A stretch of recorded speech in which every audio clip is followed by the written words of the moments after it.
This one's probably one of the easier reposts that I've had to do so far, specifically because it doesn't really delve into too much other than these specific movies. I really did like the 31 movie countdown, and I really don't mind the sequels one either. But this one just kind of goes back into my movie review style of things, and I really did love this when I first made it. There might be some films in this that I might still have the same opinion for if I tried to revisit them, but I honestly don't think that's going to happen. Either way, I hope you enjoy this video as well. In this day and age, marketing for a movie has never been made easier. It's no longer just billboards and movie posters. The internet has opened up a wide variety for producers to be able to push their marketing even further. A movie can really get going with a well-fueled hype train. I myself love movie trailers. Sometimes I like movie trailers more than I like movies. But more often than none, the hype train just winds up being a train wreck. And that's what I want to talk about today. So what I found for you was 10 overly hyped horror films that didn't live up. Now I put this list together following 3 basic rules. Rule number 1, I had to be comfortable with giving more of my opinion. This video is going to focus highly on that fact. Maybe these films have mixed reviews. Maybe you love some of these films. Maybe you've never even heard of 1 or 2 of them, which to me would be odd, but it happens. Either way, my first video this month, I touched on my opinion a bit, and I wanted you guys to know that most videos like this are going to revolve around how I feel about it, not necessarily how the world views it. Maybe you agree, maybe you don't. Rule number 2, by overly hyped, I mean films that the commercials were just overbearing, posters and billboards were everywhere. These films were supposed to be the next big thing. The trailers depicted an amazing film, and I know it's just a trailer, but trailers are part of the hype train. It's hard to say that most films from before this time frame could be considered overly hyped, so these films are going to be based within at least the last 15 years. And rule number 3, I have to be more comfortable with spoilers. When discussing the concept of why a film is good or bad, a lot of that falls on the story, and sometimes the only way to explain that is to be comfortable spoiling some of these films for you. So here's a quick list of the films. If you haven't seen any of them, please don't watch any further. I have warned you.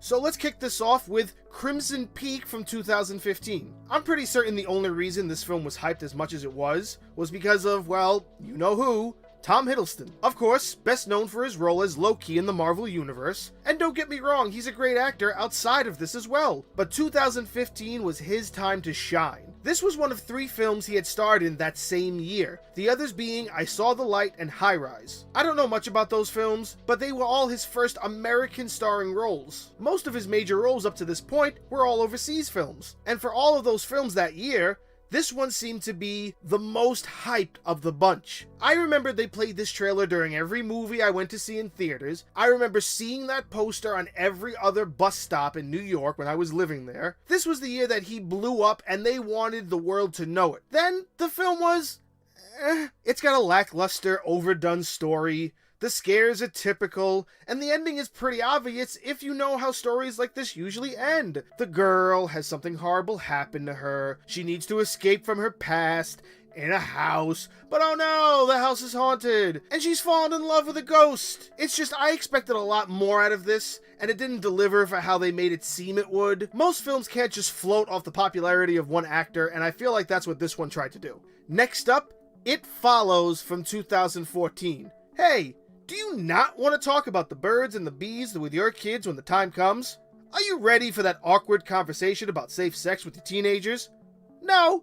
Well, guess what? This movie is here to help. The fact that this wasn't the actual tagline for the film is beyond me, because I don't even have to say much else. This is the entire premise of this film, and you could argue that it's a unique learning tool or a concept that they portrayed in a satirical manner. Well, you could say that, but I won't. This film was hyped for being scary, and said to be one of the scariest American horror films of the year. And I get the hype train language, but holy shit, this was nothing more than a hype train collision. And what's worse, it's not even scary. Unless you were really paranoid about STDs, because that's all it's good for. Coming up next, The Devil Inside from 2012. Taking place in Italy, this movie is about the daughter of a woman looking for answers about her mother's exorcism. It's a mockumentary style film, which usually you hear me praise, but here, Not so much. Not only is it embarrassingly short, but it's just not done well. For something that got hyped this much and made it into theaters, it was more like a straight-to-streaming B-shoot. I've seen my fair share of B movies, and I love them. This film shouldn't have been in theaters. Not only does it seem to just be made for some cool exorcism effects, but the ending is horrible. It's so abrupt, and worst of all, there's no resolution. Like, what the fuck? I was so mad at this film. Another one I'm pretty mad about? Gretel and Hansel from 2020.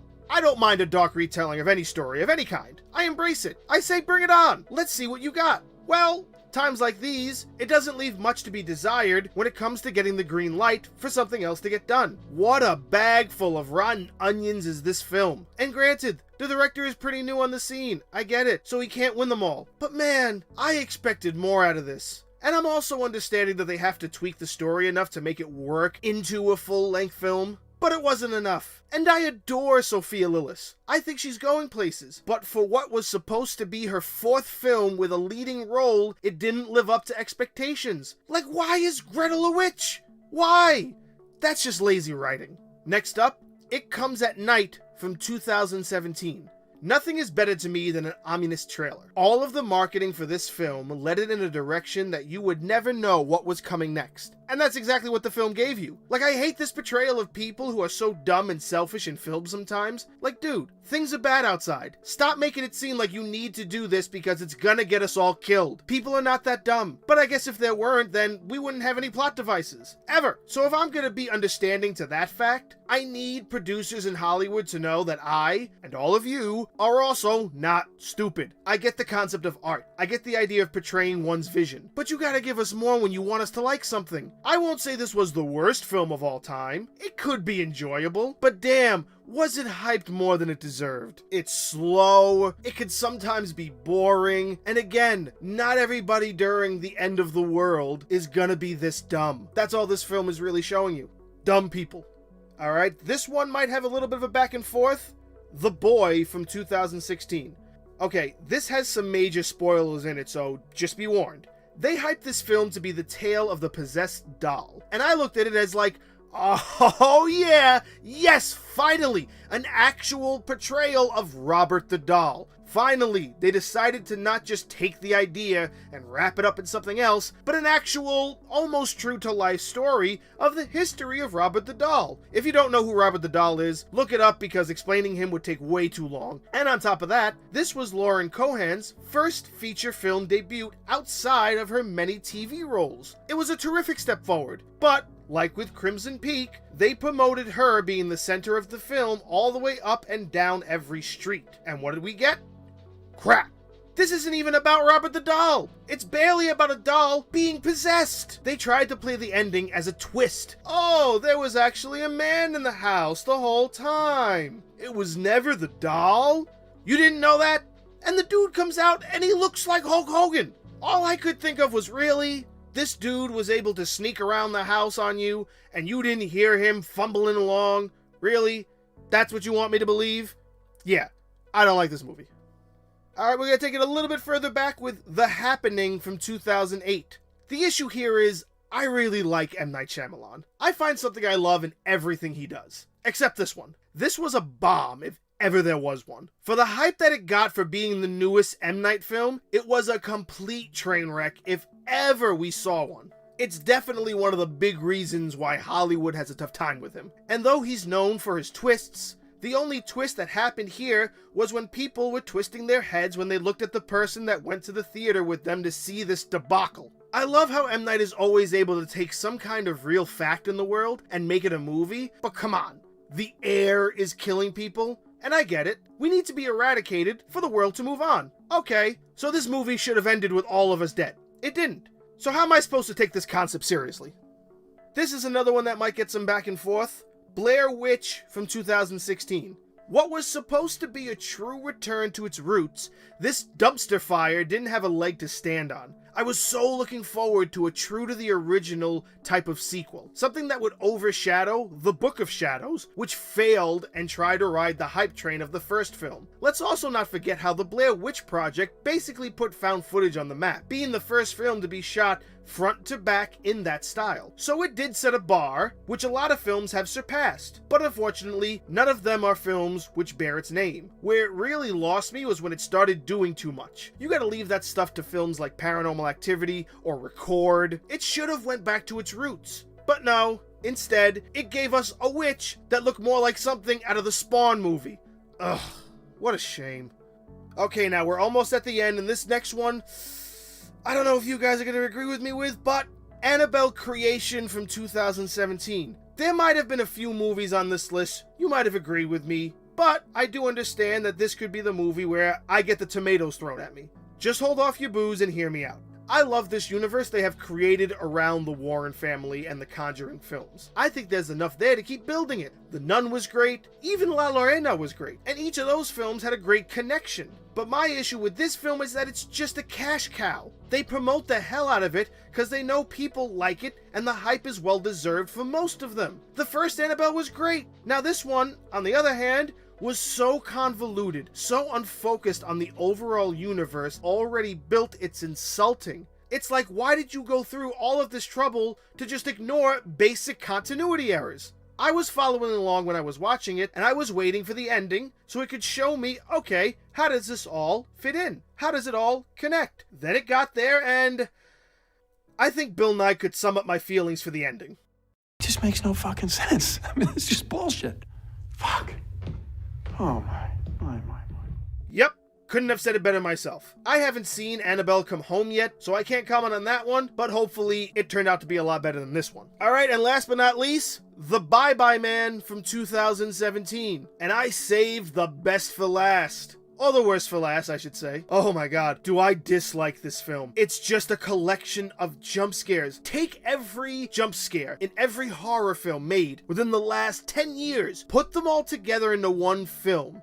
That story would be better than this movie. And the only reason I show you the reviews I'm showing you now is to express how there are a lot of people who agree with me. The vast majority is in agreement. This film is a travesty. And when I tell you they hyped this film to be bigger than anything else that year, it was immediately shot down after opening weekend. I don't remember it being in theaters for that long either. I did read, however, that it met its budget demand, and what do you expect? When you hype up a film like this, and you're saying that it could compete on levels like The Conjuring and Paranormal Activity, you basically hyped us all to watch a 90-minute fan fiction written by someone in crayon on a bar napkin that should have been straight to the bottom of the DVD bin at Walmart. I'd rather watch water boil for 90 minutes than give this movie another chance. May it exist in holy infamy as being an example of how not to make a horror movie.